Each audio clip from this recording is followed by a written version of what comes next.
to the ground. The guy misses shooting him and he runs away. And it's like, well, who's this guy? And it doesn't really kind of elaborate, but so Alex decides to go back to Charles City to find Evelyn. He gets back there and he goes to the house that Charles is living, you know, his old home Charles is now living in and farming.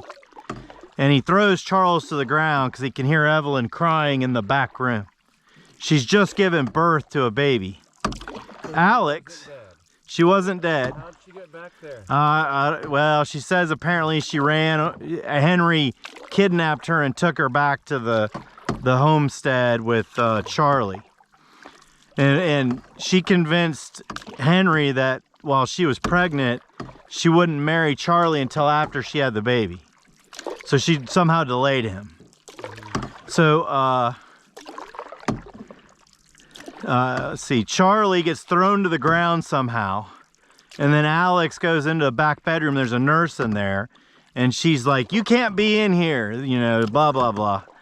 So then Evelyn finally tells, you know, this is your son. You know, I was kidnapped. I've been waiting for you. And he's like, oh, I thought you died from a boulder crush and would never be seen again. So next thing you know, that crazy guy that Alex had fought back at shows up again. Yeah. And apparently Henry had hired this guy to kill Alex. And then he had some sort of thing where Henry was a secret spy of Laurent's French trading company. And somehow he double agent of the French trading company. And then it turns out the guy that shows up to kill Alex ends up shooting Henry. But before all that happens, Henry admits that his dad was going to make him a farmer. He was never going to be anything in life. He killed his parents. So the brother had actually killed the mom and dad. So the spy, this odd guy from the French trading company, shows up and ends up shooting Henry. And Alex and Laurent and the other guy all agree that the guy will disappear forever. Nobody will ever talk about it. And that Alex and Evelyn will go back to the cabin in the wilderness and live happily ever after. And that's it? The end. Wow. What a soap opera. This, Angela, I love you. This is one of your Kindle books that was downloaded. Made a great story out here. I still have this Minnesota 1918 book that I haven't even read a single page. It has all about some sort of flu and fires and Minnesota in 1918. I'm going to read that one this afternoon.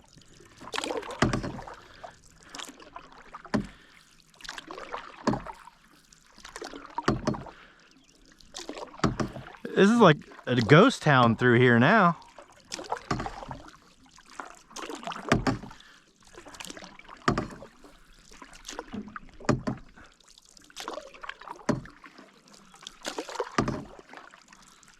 I can hear all the motors on the other lake.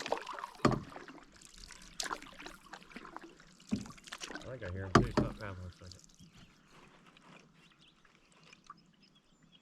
Yeah.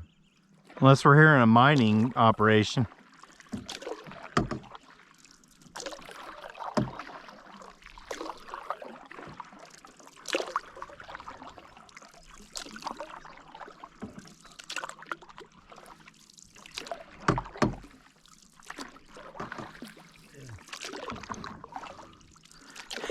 I can't imagine how hard it would have been to get up here yesterday.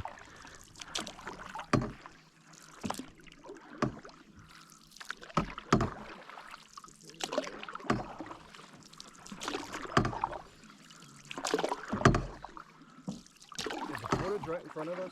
Yeah. Okay. So I'm just following those things. Yeah, that little bitty thing that just says portage, it doesn't have any length. That little narrow area. Yeah. Yeah. Yep, just follow those canoes.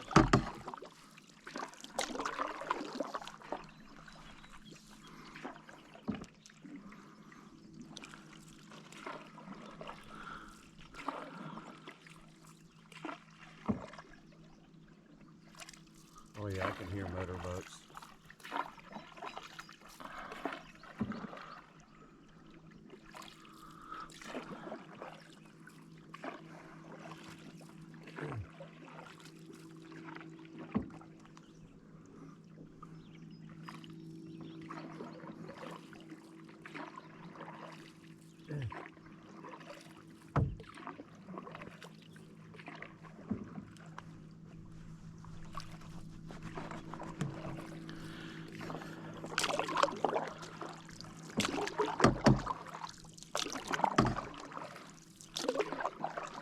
Somebody having breakfast out there on the left.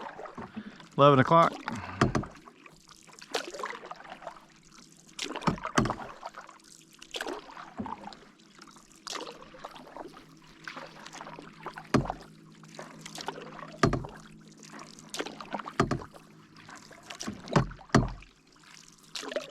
Something jump in the water there.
It's almost like that one canoe has a white flashing light, but it must be just like a pot or cup.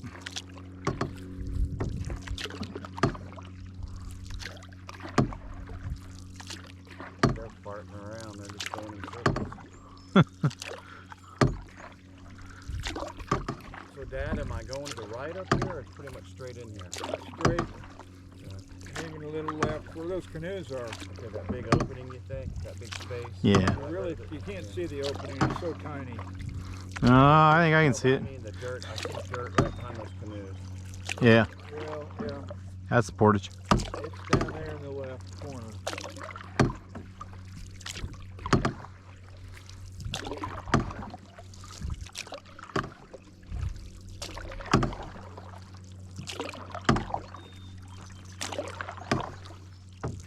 There'll be 3 campsites around this point.